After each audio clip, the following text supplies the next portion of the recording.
आप सभी का एक बार फिर से बहुत बहुत स्वागत है भारत 24 के इस conclave vision of new India में। और इस वक्त मंच पर पधारे हैं अखिलेश यादव जी, समाजवादी पार्टी के अध्यक्ष हैं और नए नवेले इंडिया गठबंधन का एक बहुत जाना माना चेहरा। स्वागत है आपका सर। बहुत धन्यवाद आपका। इंडिया को लेकर बहुत चर्चा है सर। कोई कह रहा है I.N.D.I.A, कोई कह रहा है इंडिया। सबसे पहले तो मैं आपको बधाई दूंगा कि आप कह रहे हैं बढ़ता भारत तो बढ़ता भारत, लेकिन जब हम लोग मुड़ करके देखते हैं तो देखते हैं लुटता भारत उखड़ता भारत। और आपने जहां इंडिया की बात कही, हमारे जो दूसरे पक्ष के लोग हैं वो ये कहते हैं कि इंडिया नाम बदल देना चाहिए। इंडिया का सवाल है। हमें उम्मीद है कि जनता जिस तरीके से दुखी है, और बहुत भारत ने बहुत देख लिया, क्या कहना कि भारत बदल जाएगा, इन बातों को लेकर के क्या क्या नारे दिए उन्होंने। तो भारत बातों से नहीं बदलेगा, अगर बदलेगा तो ठोस कामों से बदलेगा, और वो दिखाई नहीं दे रहा है। इसलिए इंडिया और इंडिया के साथ पीडीए एनडीए को हराएगा, इसमें कोई कंफ्यूजन नहीं है। इंडिया के साथ जो पीडीए है वो एनडीए को इस बार भारत की सरकार से बाहर कर देगा। ये इंडिया के साथ पीडीए का क्या मतलब है आपका? पीडीए जो हमारा है ये एक स्ट्रेटेजी है। इंडिया अगर टीम का नाम है तो पीडीए हमारी स्ट्रेटेजी है, और इस स्ट्रेटेजी के साथ किस तरीके से हम भारत को जोड़ें, लोगों को जोड़ें, जिनको सदियों के बाद भी जो हक और सम्मान मिल जाना चाहिए था वो नहीं मिला। तो पीडीए से वो लोग जुड़ते हैं और भारत को बनाने में इंडिया के साथ खड़े हैं। और ये रेनेसांस है, ये समय ऐसा है कि जो बदलाव चाहता है, नई चीज चाहता है। तो मुझे उम्मीद है कि इंडिया का साथ पीडीए का और एनडीए हारेगा, भारतीय जनता पार्टी हारेगी। 80 हराओ, भारतीय जनता पार्टी हटाओ का नारा उत्तर प्रदेश ने दिया है। अभी कुछ देर पहले आपने बकायदा ट्वीट भी किया था इस पर। आपने अपनी कोई पुरानी एक बिल्डिंग है जिसका अभी तक इनॉग्रेशन नहीं हुआ है, उसकी फोटो चस्पा की और आपने कहा 80 हराओ और भाजपा हटाओ। देखिए, हमारी इस देश की जो पहचान है वो हमारी सकारात्मक चीजों से पहचान बनती है। भारत की पहचान प्रेम के संदेश से है, करुणा के संदेश से है, भाईचारा के संदेश से है। हिंदू मुस्लिम एकता ये हमारी पहचान है, गंगा जमुनी हमारी पहचान है। लेकिन भारतीय जनता पार्टी ने इधर नकारात्मक राजनीति को अपनी पहचान बनाई है, और वो केवल एक उदाहरण है। मैं ऐसे कई उदाहरण दे सकता हूं जो भारतीय जनता पार्टी में और उनकी सरकार में नकारात्मक फैसले हैं। सोचिए, वो बिल्डिंग कोई बिल्डिंग नहीं है, वो एक समय को याद दिला रहा है।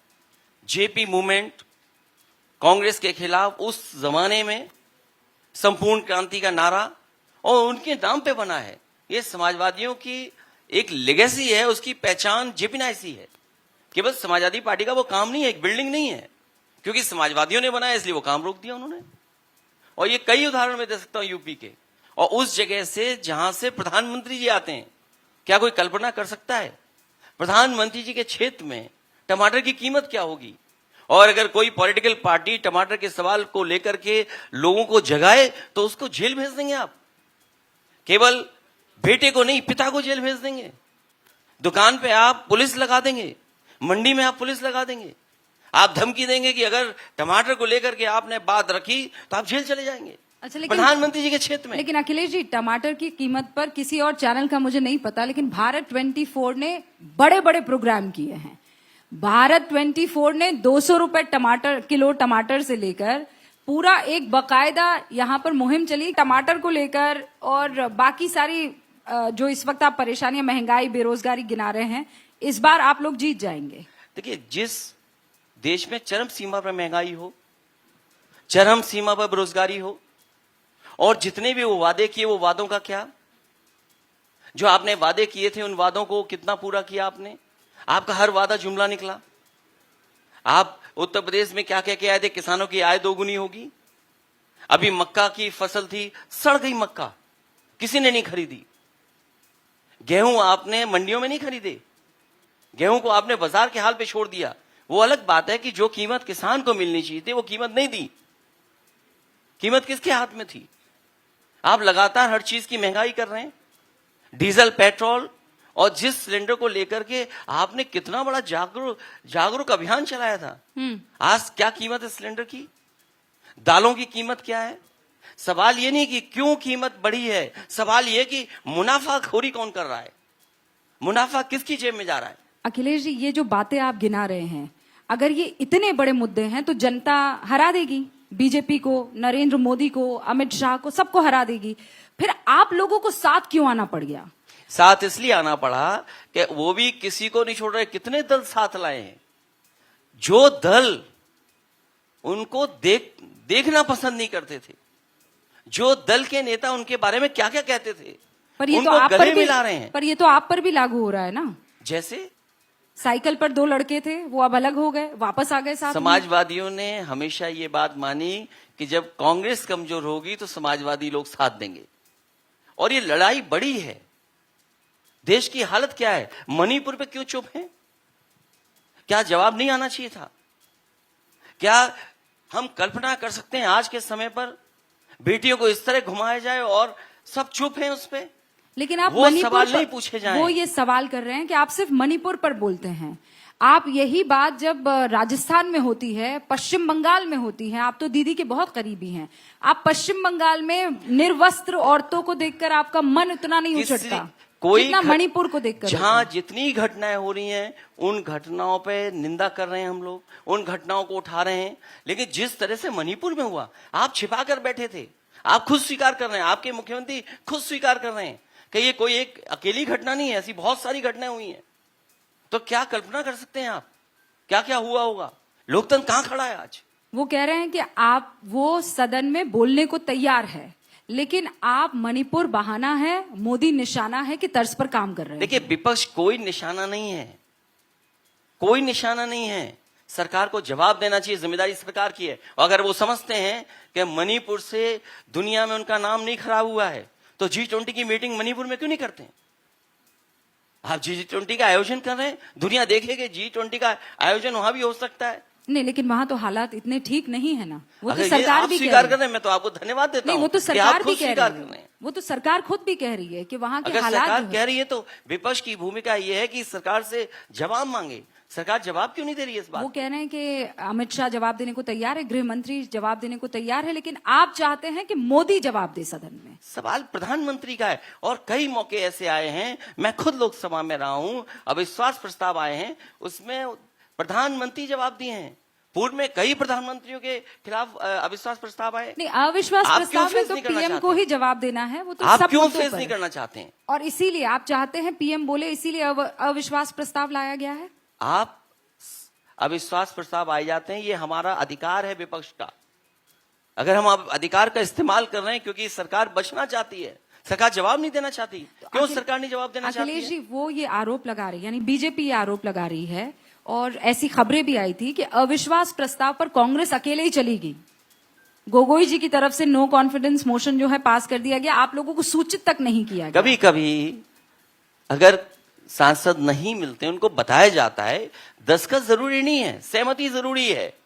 दस्तखत अगर एक के हैं लेकिन सहमति तो सबकी है। लेकिन मल्लिकार्जुन खड़गे जी ने बाद में इस बात को लेकर खेद प्रकट किया था कि सबको साथ ठीक लेकर बात चलना है, चाहिए लेकिन था। सहमति तो सबकी है। अगर दस्तखत एक के सुबह करा पाए तो कोई बात नहीं, नहीं, वो मिसकम्युनिकेशन था कि नहीं कोई था? मिसकम्युनिकेशन नहीं। अगर कहीं भी होगा तो हम लोग सुधार लेंगे। इसमें विपक्ष को क्यों कटघरे में खड़े करते हैं? सवाल देश के सामने ये है कि अविश्वास प्रस्ताव पे दस्तखत किसके, वो नहीं है। आप बेरोजगारी का क्या जवाब दे रहे हैं? आप अग्निवीर का क्या ये टेम्पररी नौकरी दे रहे हैं? आप जो दुर्दशा है देश की सीमाओं की, उस पर जवाब क्या है आपका? और जहां तक उत्तर प्रदेश की बात कहें, आप डबल इंजन कहते हैं। हर दिन कोई न कोई जान खो रहा है एक सांड से। क्या आप कल्पना कर सकते हैं जानवर से जान जाएगी किसी की? प्रधानमंत्री की लोकसभा के क्षेत्र में पानी भरा पड़ा है, मुख्यमंत्री के गृह जनपद में पानी भरा पड़ा है। एक सांड आया, 3 लोगों को घायल करके चला गया। 2 दिन की पुरानी बात है। यूपी में कोई दिन ऐसा नहीं जा रहा जिस दिन किसी न किसी जानवर से कोई टकरा ना रहा हो, किसकी जान ना जा रही हो। क्या सरकार कर रही है? अच्छा, लेकिन अगर वो पशु प्रेम दिखाएंगे तो आप कहेंगे कि ये सांप्रदायिक है। पशु प्रेम दिखाएं, अपने मुख्यमंत्री आवास में क्यों नहीं रख लेते हैं सांड? रख ले उनको सबको। वो गौशाला तो चलाते ही हैं। गौशाला में पैसा क्या देते हैं आप? कोई गौशाला ऐसी नहीं है जिसके अंदर मार करके जेबी से दवा न दी गई हो गाय। आप किसी भी गौशाला को खुदवा लीजिए। आपके पास इसके सबूत है? सबूत नहीं, कितने सबूत चाहिए आपको? मैं तो ये कहता हूं, अगर मैं गलत हूं, किसी गौशाला को खोद के दिखा दीजिए। ये चैलेंज कर रहे हैं आप? चैलेंज ही है, क्योंकि आप इतना बड़ा सपना दिखा के आए थे कि हम इनकी सेवा करेंगे, लेकिन हर दिन यूपी में जान जा रही है। जिम्मेदार कौन है उसके लिए? जिसके लिए प्रधानमंत्री जी ने खुद कहा हो कि इसकी समस्या का हम समाधान ढूंढ लेंगे। क्या समाधान ढूंढ लिया उसका? मुझे पूरा यकीन है कि ये सवाल सुना होगा और इसका जवाब आएगा। अभी योगी आदित्यनाथ ने एएनआई को एक इंटरव्यू दिया है और मैं आपको शब्दशः पढ़ के सुना रही हूं। उसमें से ज्ञानवापी को लेकर उन्होंने कहा, त्रिशूल मस्जिद के अंदर क्या कर रहा था, इसको मस्जिद कहेंगे तो विवाद होगा। आप इस बयान पर क्या कहेंगे? एएनआई का पुराना वाले पे भी मैंने बयान पे कुछ नहीं बोला, इस पे भी कुछ नहीं बोलूंगा। No comments. उनके पुराने वाले एएनआई के भी इंटरव्यू में कुछ नहीं बोला, इस पे भी कुछ नहीं बोल रहा हूं। लेकिन आप तो उनको लगातार अटैक करते रहते हैं। ज्ञानवापी पर आप कुछ नहीं बोलेंगे कि इनके इस बयान पर कुछ नहीं? आप उनसे पूछिए, प्रदेश के नौजवान आपसे नौकरी चाहते हैं, एम्प्लॉयमेंट रेट, अनएम्प्लॉयमेंट, आपको क्या आंकड़े देने हैं? वो कहते हैं 100 में केवल 4 बच्चे बेरोजगार हैं। कौन इस बात का भरोसा करेगा? आपने इन्वेस्टमेंट मीट की, आपने प्रधानमंत्री बुलाए, राष्ट्रपति जी बुलाए, पूरे देश को बताया कि हमने इतने लाख करोड़ का एमओयू कर दिया। आपने पहले इन्वेस्टमेंट मीट की, डिफेंस एक्सपो किया आपने, फिर इन्वेस्टमेंट मीट की। विपक्ष ये जानना चाहता है, उत्तर प्रदेश की जनता ये जानना चाहती कि जमीन पर क्या आया है। क्या जमीन पर वो सब चीजें आ गई? इस सवाल का जवाब उनके पास नहीं है। बीजेपी के लोगों ने कहा और देश के प्रधानमंत्री ने कहा, ये बुंदेलखंड में मिसाइल बनेगी, यहां पर फैक्ट्री लगेगी गोलों की।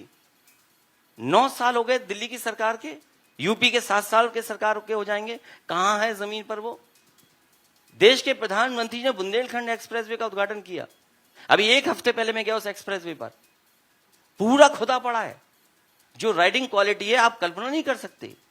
आपने जो पैसा और जो सपना दिखाया और देश के प्रधानमंत्री ने उद्घाटन किया, आज भी उस पे डामर लग रहा है, आज भी ठीक आपकी बातों से ये लग रहा है अखिलेश जी कि आप कह रहे हैं मुद्दे ये होने चाहिए, ज्ञानवापी हिंदू मुसलमान मुद्दा नहीं होना चाहिए, नफरत की राजनीति नहीं होनी चाहिए, बंटवारे की राजनीति नहीं होनी चाहिए। जिस लिए जनता ने आपको चुन करके भेजा है उस पे आप बहस क्यों नहीं कर रहे हैं? अरे बुंदेलखंड एक्सप्रेसवे कोई मामूली एक्सप्रेसवे नहीं है, नहीं, पूर्वांचल एक्सप्रेसवे कोई मामूली एक्सप्रेसवे नहीं है। जो लोग ये कहते थे कि भ्रष्टाचार हो रहा है, क्या आप कल्पना कर सकते हैं कि 90 किलोमीटर की सड़क, 90 किलोमीटर का जो लिंक एक्सप्रेसवे बना रहे हैं वो 6000 करोड़ का बना रहे हैं। क्या ये गोरख धंधा नहीं है?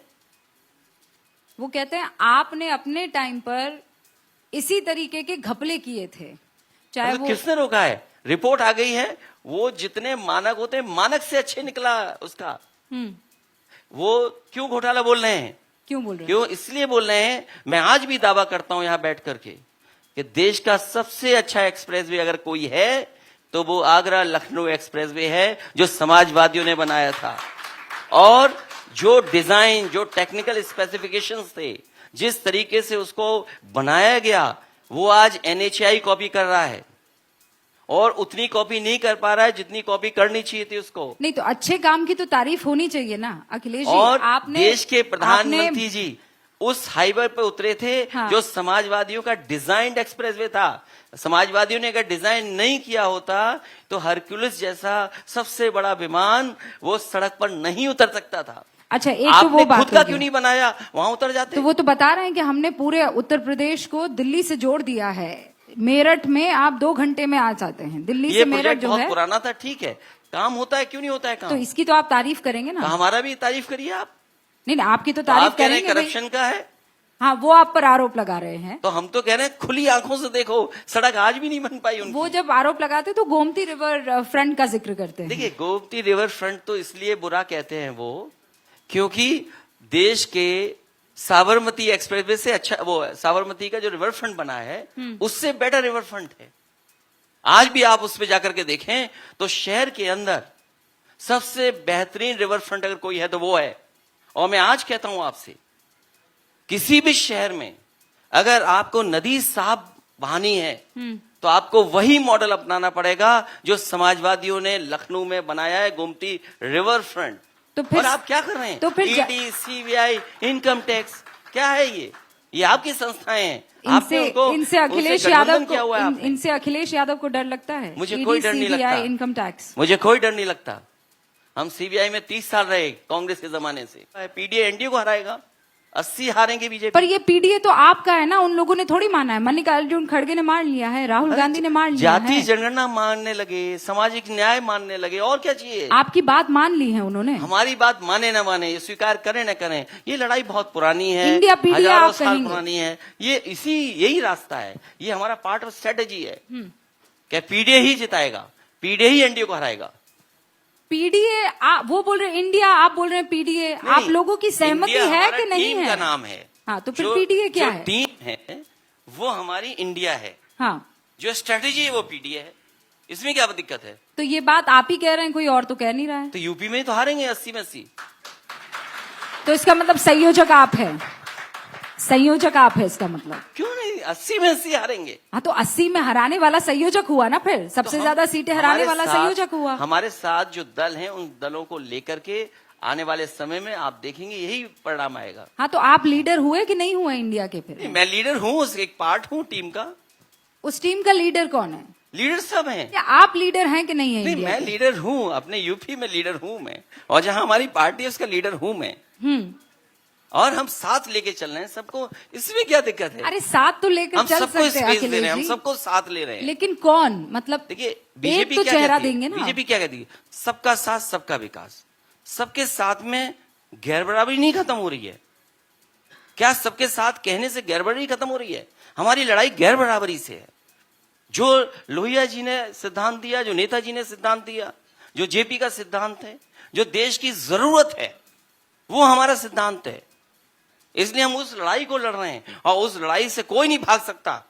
कोई हो लीडर उस लड़ाई से नहीं भाग सकता। अच्छा, आप संयोजक नहीं बता रहे हैं, प्रधानमंत्री कौन हो सकता है? अरे ये हम बता पे इतनी दीजिए ना। चॉइस है।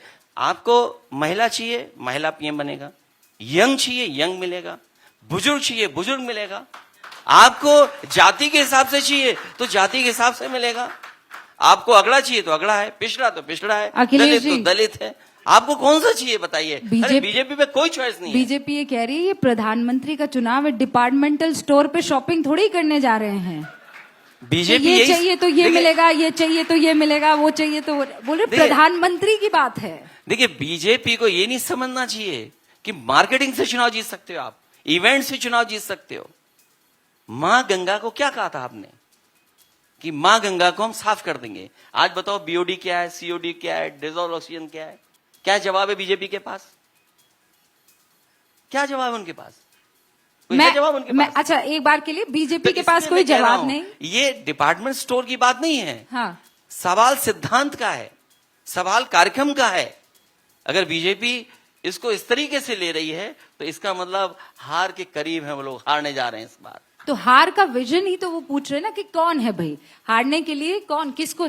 अखिलेश जी के चेहरे पर मान लीजिए वोट आ जाएगा, ममता जी के चेहरे पर कोई एक आदमी होगा ना जो बांध कर चलेगा। मुख्यमंत्री कौन होगा? आप जीत गए तो अब प्रधानमंत्री, माफ कीजिएगा, 9 साल कौन होगा? 9 साल हो गए, 10 साल हो गए लगभग। हाँ, आपके पास कोई चॉइस नहीं है। नोटबंदी आपकी फेलियर थी। आपने कहा कि 2000 रुपए में चिप लगा हुआ है। अरे मैं तो कहता हूं ना, आपने ड्रोन खरीद लिए हैं, आप ड्रोन से चिप क्यों नहीं ढूंढते हो? आप चिप लगी हुई ना 2000 में, ढूंढते क्यों नहीं? अखिलेश जी चिप नहीं ढूंढ रहे, हम अभी प्रधानमंत्री ढूंढ रहे हैं। जो सरकार फेल हो गई हो, हाँ, जिस सरकार के हर फैसला फेल हो गया हो। जीएसटी क्या है? जीएसटी में आप व्यापारी को मार रहे हैं, अखिलेश उसकी जी, जान ले रहे हो आप। आपकी हर बात जनता मान लेगी, पर उसको आप एक चेहरा तो बता दीजिए। क्या आपके लिए दिक्कत है कि कंफ्यूजन बड़ा है? कोई दिक्कत चेहरे नहीं है। का नाम आते ही आप लोग सब अलग अलग हो जाएंगे। हमारे पास चॉइस है। कौन? सब, कोई भी। आपको यंग चाहिए तो यंग है, बुरा बुजुर्ग चाहिए तो बुजुर्ग है, महिला चाहिए तो महिला है। आप पे चॉइस है, उनके पास क्या चॉइस है? अच्छा नोटबंदी फेलियर, अच्छा ठीक है अनएम्प्लॉयमेंट अखिलेश जी, मैं सवाल तो उनके पास चॉइस क्या है? नहीं मैं सवाल बदल रही हूँ। उनके पास चॉइस है? नहीं आपकी पसंद का प्रधानमंत्री हालांकि कौन है? उसी में जोड़ दूं। नहीं अखिलेश जी, आपकी पसंद का प्रधानमंत्री कौन है? आपको महिला चाहिए? मुझे तो वो पसंद जो आपको प्रधानमंत्री बुजुर्ग बनेगा वो चाहिए? हमारी पसंद। हाँ तो कौन? जो प्रधानमंत्री बनेगा वो आपको हमारी यंग पसंद। पसंद है? आपको यंग पसंद है? मुझे सब पसंद है। आपको बुजुर्ग पसंद है? जब गिनती आ जाएगी उसके बाद पसंद आपको अपने आप साड़ी सामने आ वाली जाएगी। पसंद है? गिनती से पसंद बनेगी। आपको टोपी वाले पसंद है? मुझे सब पसंद है। लाल टोपी वाले प्रधानमंत्री पसंद है? देखिए लाल रंग तो सबसे अच्छा है। हाँ। यार मुलायम सिंह यादव जी, एक दफा ये था कि देश के प्रधानमंत्री कि बस उस सीढ़ियों को चूमने के बहुत नजदीक थे, पर रक्षा मंत्री वो बने। क्या अखिलेश यादव उस सपने को पूरा करेंगे? मैं सवाल बदल रही हूँ। हाँ अखिलेश जी, मैं ये नहीं कहता हूं कि कौन बनेगा, लेकिन ये सच है कि यूपी प्रधानमंत्री बनाता है और हमारे पास चॉइस है। आप भविष्य में नाम भी देखेंगे और किसको बनना है वो भी आपके सामने आ जाएगा और संयोजक मुंबई में तय हो जाएगा। मुझे नहीं पता, लेकिन मुझे ये पता है कि उत्तर प्रदेश और जहां समाजवादी पार्टी है उसमें भारतीय जनता पार्टी को हराना है। आप बहुत बड़े बड़े इशारे कर रहे हो, वो हमको समझ में आ रहा है। अब बीजेपी की तकलीफ क्या है? जो उनके डब्बे थे वो इंजन समझ रहे हैं, तो उस पर तो आप बात नहीं करेंगे।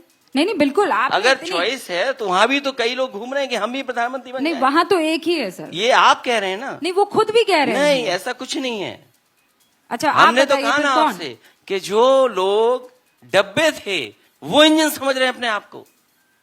आप पता करिए, जानकारी करिए बीजेपी का। क्या वहां किसी का सपना नहीं है क्या? वहां भी हो सकता है लोगों का सपना हो, पर ये डब्बा कहीं यूपी से निकलकर तो वहां नहीं जुड़ा हो है। सकता है, कोई बड़ी बात नहीं है। ये मैं नहीं कह रहा हूं, ये आप कह रहे नहीं हैं। आप कह रहे हैं भाई, मैं तो आपसे मैंने सवाल तो ये पूछ कहा रही कि हूं। कोई डब्बा वो इंजन समझ रहा है। मैं तो आपसे सवाल पूछ रही हूँ कि जिस डब्बे का आप सोचिए जिक्र कर रहे यूपी हैं में, वो अगर डब्बा यूपी में कौन? बात आ गई तो आप यूपी समझ लीजिए, अभी तक कोई डीजीपी नहीं है परमानेंट। सोचिए आप, कोई प्रदेश है देश में जहां पर कार्यकारी डीजीपी बनता हो, कार्यकारी डीजीपी, और झूठे मुकदमे लगाए जाते हो, लोगों को जेल भेजा जाता हो। आप इन सब मसलों पर बात करेंगे, पर आप ज्ञानवापी पर और स्वामी प्रसाद मौर्य पर बात नहीं करेंगे। क्यों नहीं करेंगे? अरे कोर्ट है, और बीजेपी की तो राजनीति रही नफरत की राजनीति है। पर आरोप यह है कि स्वामी प्रसाद मौर्य नफरत फैला रहे हैं। ये बीजेपी के लोगों मेरे ने जब ख्याल से से ज्ञान आप- बांटने की काम शुरू किया है कि ये था, ये था, तब से सब लोग कह रहे हैं यहाँ ये था। अभी कोई कहेगा ये ताज मानसिंह होटल से पहले कुछ और था यहाँ पे, ये जमीन किसी और की थी, बहुत जल्दी आपको मिल जाएगी। ये पता नहीं क्या चल रहा है।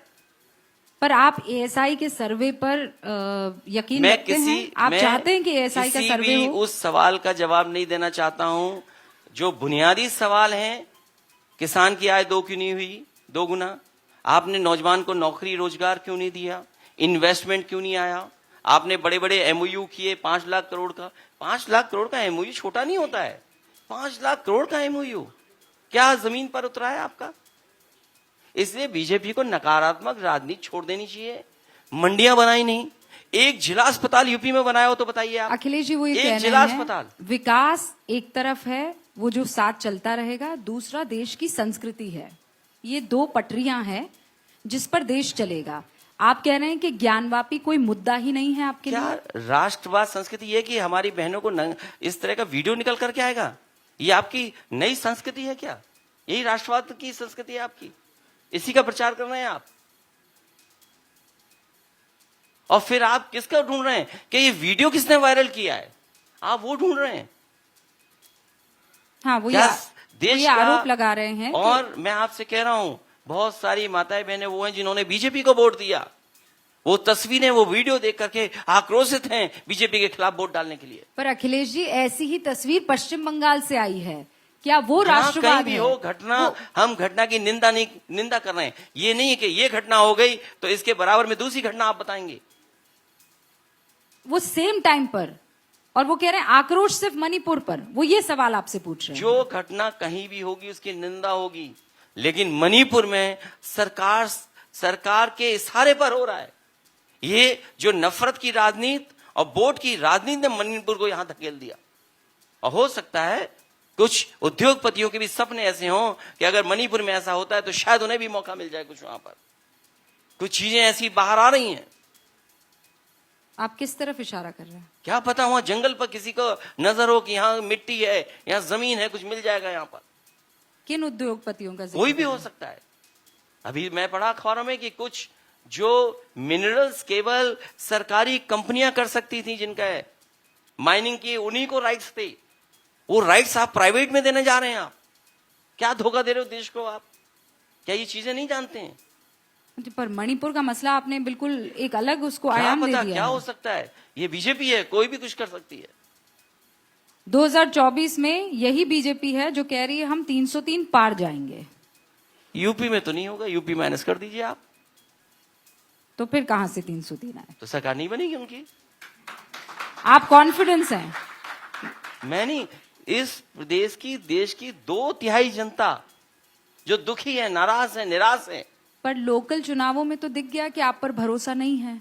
विधानसभा लोकल चुनावों में दिख गया कि आप पर भरोसा नहीं है। तो लोकसभा में आप कैसे जीतेंगे? 80 विधानसभा के चुनाव का परिणाम अगर आप देखेंगे तो बहुत ज्यादा फर्क नहीं है। समाजवादियों ने बहुत अच्छा प्रदर्शन किया। 3.5 लाख वोट ही तो थे जिसकी वजह से सरकार नहीं बनी। 3.5 लाख वोट। और फिर लखनऊ वालों को बचाने के लिए दिल्ली वाले आए। अरे लखनऊ वालों को अकेला छोड़ देते, समाजवादी लोग हरा करके भेज देते घर। लोकसभा में तो दिल्ली वाले ही आएंगे। तो आए दिल्ली वाले, अच्छी बात है, लेकिन दिल्ली वाले आए तो अपना रिपोर्ट कार्ड भी लेकर के आए और कहें कि जनता के लिए हमने ये काम किए हैं। आपके कॉन्फिडेंस को मैं जरा नंबर्स में डाल देती हूँ। 80 में से समाजवादी पार्टी कितनी सीटें लाएगी? और 80 पर आप ही लड़ेंगे, फिर कांग्रेस कहां जाएगी? पीडीए 80 में 80 एनडीए को हराएगा। और उसमें कितनी सीटों पर आप लड़ेंगे? कांग्रेस वो कितने पे हम लोग तय लड़ेगी? कर लेंगे। वो कोई बड़ा मसला नहीं है। मैंने अलायंस बहुजन समाज पार्टी से भी किया है। मैंने अलायंस कांग्रेस पार्टी के साथ भी किया है। मैंने अलायंस छोटे दलों को भी साथ लाने का काम किया है। मुझे नहीं लगता है कि सीटों का बंटवारा और सीटों के बांटने से कोई फर्क पड़ने जा रहा है। आप यकीन से ये कह सकते हैं, क्योंकि आप और कांग्रेस की तब भी नहीं छनी थी, मायावती जी के साथ तब भी आपकी नहीं छनी थी। आपको लगता है future is going to be bright? देखिए, ये हमारा अलायंस जो बहुजन समाज पार्टी के साथ था, उसमें भी देश में इसी अलायंस ने सीटें हराई थी। और इस बार हम लोगों ने संगठन और अपने जो कार्यकर्ता और जिस तरीके से काम करना शुरू किया, हमें उम्मीद है कि समाजवादी पार्टी और अन्य दलों को साथ लेकर के भारतीय जनता पार्टी को इस बार उत्तर प्रदेश से हराएंगे। All the best to you Akhilesh ji. Thank you so much. बहुत बहुत शुक्रिया हमसे बातचीत करने के लिए।